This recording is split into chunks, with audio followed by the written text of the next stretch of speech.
If you thought HD cameras couldn't get any smaller, check this out. It's the Flip Mino. This little camera is the definition of simplicity. Really, it only has 2 buttons to speak of. You've got the big red record button on the back and the power button on the side. You press this button and it's ready to shoot inside of 2 seconds. 2 seconds. All you have to do is hit the big red button and go.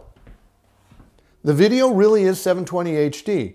Just don't expect the picture to rival that of a larger video camera. All the same, I love this camera for putting content up on the web. But what you give up in quality, you gain in convenience. This little camera is insanely portable. But what do you need to know before you start shooting with it? How can you get the best picture possible? The first thing you'll probably look for is the zoom.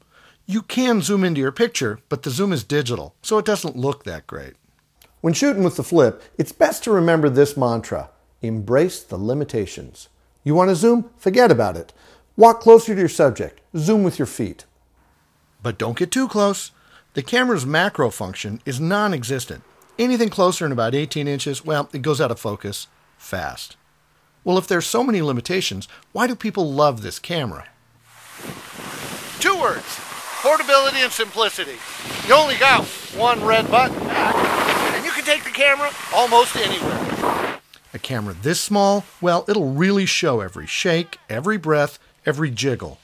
So use a tripod, even a little one like this. The camera has no image stabilization, so every time you move, the camera moves ×2, so the image can get really jumpy. If you can't use a tripod, then brace yourself by leaning up against something, like a pole or a tree. Barring that, put your weight equally on your feet, spread kind of a little bit apart, tuck your elbows in, and hold the camera with 2 hands like this. You don't want to be holding it out with 1 hand straight out. It's going to be really hard to keep it steady. One other thing, the microphone on this camera, well, it's about the size of a grain of rice, and it's really susceptible to wind noise. Don't be counting on hearing good audio from far away. It's best to be close if you want to really hear what's going on, especially if you're in a noisy environment, like crowds or music or traffic. This little camera is so simple, there's no headphone jack and there's no place to plug in an external microphone. You're pretty much stuck with the audio that's on the camera. I've also found that when you play back a file, the audio sounds a lot worse than it really is on these little tiny speakers. About the only way to truly check your audio is to transfer it over to your computer and play it there. Kind of defeats the purpose of this incredibly portable device. The camera is great for a lot of situations, but the lack of a real zoom makes it lousy for sporting events.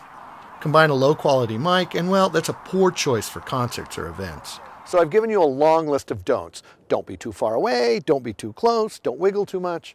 But I forgot to mention the most important don't of all. Don't leave home without this camera. You're gonna love it. It's a blast. Sure, there's some limitations, but embrace the limitations. Figure out how to work with it to tell your own story. So what are you waiting for? Get out, get shooting.